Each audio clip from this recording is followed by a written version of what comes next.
Here we go. I never do specific set sessions. I just put on a good Spotify playlist. What? What's going on, guys? Today we're going to be looking at Evie Richards training. So you don't know who Evie Richards is, you must be living under a rock. She's a mountain bike. She was the not Olympic champion, she was the world champion in 2021 in the women's cross country. The reason for doing this video was I saw her YouTube channel. She's got one video uploaded to it called Training Day in the Life of a Cyclist, where she outlines a day of training, does a vlog. But it brought up a lot of questions. And then I Googled her, tried to find out more information on some of the training she does. She's not on Strava. And I found this Redbull article, How I Train Evie Richards, where they did a bit of a Q&A with her. And I wanted to make this video and try and summarize the training she does and gives my insights on it. But I had a look into it, and I just have a lot of questions. So this isn't going to be my usual style of video where I explain the reasons for doing things. We're just going to come up with the questions together because I don't have the answers here. And maybe if you've got answers to some of these questions I bring up, leave them in the comments below. But I thought it was interesting I'm trying to film a video and I don't have the answers. I'm actually kind of stumped. So we'll start off on her YouTube video. I'll have to mute it partway through as well because she overlays music I'm not sure on the copyright with. So I may have to hit mute. My skipping, stretching playlist. Ice coffees and paddling pools.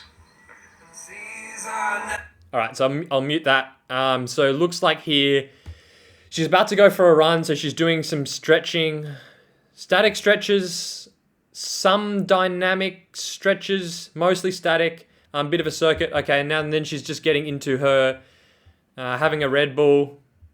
Oh, not yet. So skipping, just doing that to warm up. I feel all warmed up. I've done some skipping, some stretching, and just followed some things on Instagram and just done things that I feel like I needed to do to make me feel ready for running. Thought I'd show you, my running attire.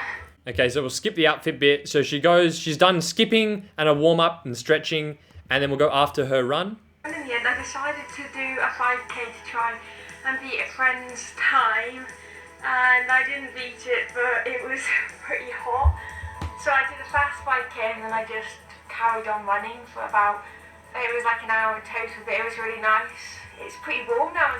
Okay, so an hour running with a 5K somewhat max hard effort in it. So video was in June 2020, and there was a bunch of World Cups on in September, October 2020. So it's not like this is just random off-season training. This is a couple of months out from when her target races are. So that's the first session of the day. I'll skip through rest of the video and let's go to when she's going for a ride about here.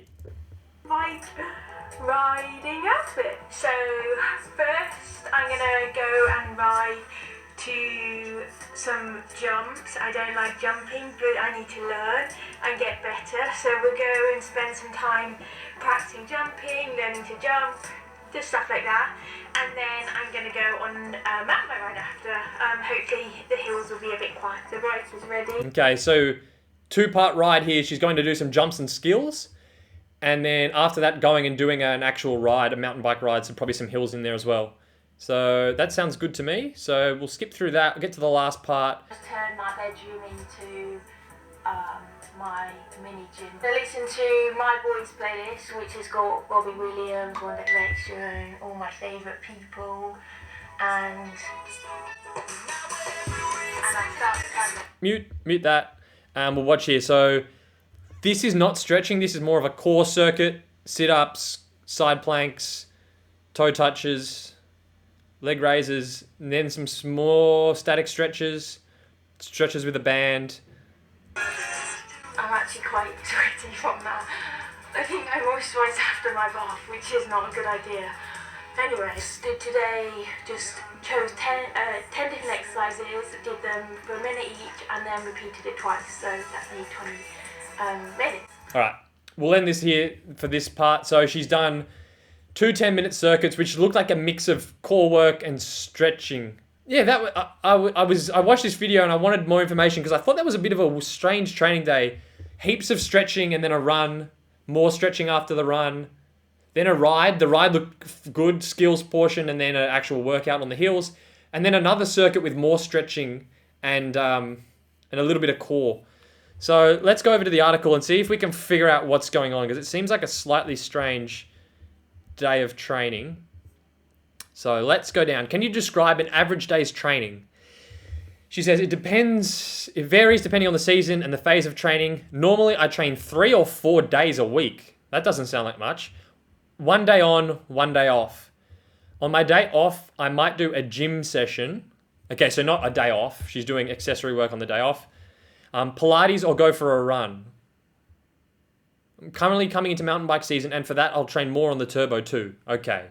So a day of riding, a day of Pilates, running, or gym. And then it sounds here like she increases that. Coming into mountain bike season, she'll do more turbo work. Yeah, it doesn't sound like a lot. So she had knee surgery at the start of 2020. She dislocated her knee and had to get surgery on it. So some of the off-bike work is probably for that. Because when you've had surgery, you have a significant injury, the gym work can be important to rebuild strength in that limb and bring the symmetry back up, so you don't have a massive power discrepancy between legs. Let's keep reading here. So what do you do in the gym? Things like squats and split squats. I've had knee surgery, so single leg exercises are really beneficial. Yeah, good one. So that's not just beneficial for someone who's had leg surgery. It is important to do unilateral exercises, so things on one leg. So not just doing deadlift, squats, and leg press, doing single leg press, single leg split squats, things like that are really good for cyclists. When I'm not doing specific gym sessions, I'm doing core or Pilates work to keep everything healthy and to prevent injuries. Yeah, I mean, that core circuit I saw her doing, I'm not sure how much, it's just a bit odd. I'm not sure how much is that going to significantly do much? It's sort of 20-minute core circuit with some stretching. Yeah, I don't know. I don't see it. So she says she has power meters on her bikes, but she's not into the powers. So she says she sees on Training Peaks that she's hit power PBs. She doesn't really know what it means or doesn't really care about it. And she does everything based on heart rate and feel. She doesn't feel like she needs a number to go hard. She does most of the rides on a mountain bike, good for specificity. Probably the most important basic principle of sports science is specificity. So she's a mountain biker. She's the mountain bike world champion. So you'd think she's on the mountain bike a lot. So it's good. Let's see if what else we can figure out. I'm still a little confused on what sort of training she does. I couldn't tell you how many miles I ride a week. I couldn't tell you it would be the same on any given week, as the week is so random. But she has a coach, because I think up here at the start of the article, she mentioned Evie spent years putting together a close team of expert coaches, including two cycling coaches, a technical coach. So that would be I'm guessing that's for skills. She mentioned in the video there that she needs to work on her jumps and skills, so that's probably what that is. A sports psychologist and a nutritionist. So she's not just some punter just guessing what session even though it sounds like she's doing random stuff, there's people overlooking what she's doing. She likes to ride outside if she can because it feels more like racing, but in winter it can be grim, so she'd rather do it on the turbo. But then this sentence was really odd. In some of the trails can get busy too, so the turbo is an amazing tool. Here we go. I never do specific set sessions. I just put on a good Spotify playlist. What? I find is it? I mean, we'll take her word for it. Like, I don't know why she would have a reason to lie. I just find it hard to believe that the women's mountain bike world champion is just getting on the trainer and just bopping to Spotify playlists for sessions. But I mean, I don't know. What do you guys think? Anyway. Moving on. I'm almost speechless. I don't know. This is just odd. Anyway, many mountain bikers do huge rides to build endurance through winter. But when I'm back racing cross, if I only did massive endurance rides, I'd be completely out the back, hanging during a race. So she does cyclocross racing. So she's saying she doesn't do big base periods of base work because she likes to race a lot. I think there's a lot of merit in that. If you're racing pretty much all year round, which for someone who's watching this video, especially if you're in Australia, weather's pretty good. We've got pretty much local racing all year round. This sort of principle applies where you're not having it's not like in Europe or even in the US where you have these long winters with not much on and you do this really periodized approach where you got, okay, I'm in winter now. if you're either racing like she does with a mountain bike and cyclocross, or you're in Australia where you're pretty much racing all year round, training is a little different. So I think there's merit in this, not to ever want to completely lose your race fitness. So she likes to cling on to that by doing some shorter hard rides most of the time. So I think that there's merit in that. I have my off season, and then within 2 weeks, I'm back racing cross. Yeah, so she doesn't do these months without racing and just doing these endurance miles. She's always likes to keep firing. So I think that's a good thing to do. I've sort of followed a similar approach with my own training. Here, this is where I'm also confused. I still do a lot of miles, or when I can, I'll go to Girona and get in some sunny longer miles. But I'm on my bike every day, and that, combined with intensity, is the way I build my endurance. So I don't understand, because she just said she only rides every second day. Well, the article said that she only rides every second day. But then here she says she's on my bike every day. Is this in relation to Girona, when she's in Girona? It doesn't sound, I think that was the end of that sentence. So something's not adding up here. I hope you guys are with me on that. So she did say she rides every second day. Now she's saying she builds endurance by being on the bike every day. So not sure what's going on there. We'll skip the bit about the skills. She works with a technical coach. I'm not really interested in that. I'm more interested in the physical side of things. How do you avoid overtraining? And this is also where I'm confused. It's a battle, because I've had, since I started cycling, I'm one of those people that will always do more than less. He's been teaching, she's been working with a psychologist who's been teaching me best effort, not max effort. When I first started working with him, 85% of my rides were in the red or amber. I'd always do more.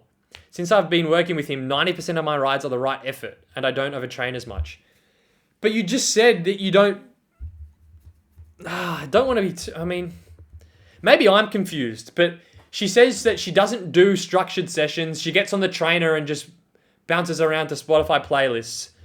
I'm not sure how that fits into this, because this sounds like she's following some sort of structure, in that she's always hitting the right intensity. And there's another good section here. She says, what training sessions do you find most challenging? It's not a specific session. It's more time if I'm coming on my period. I struggle more mentally. I think you're rubbish, Evie. You can't do this. Good one. I think my viewership is like 1% female, but good information here in terms of hormone fluctuations and how differences in terms of physical ability and also just your mental state as your cycle changes. So that's, interesting and good. She's talking about that. It doesn't really get talked about that often. So that's interesting. So I'll wrap up the video. What can you learn from Evie Richards? I don't think I learnt much. Like, there's some good information in there, little bits, but overall I'm very confused in terms of what training she does and her sort of process.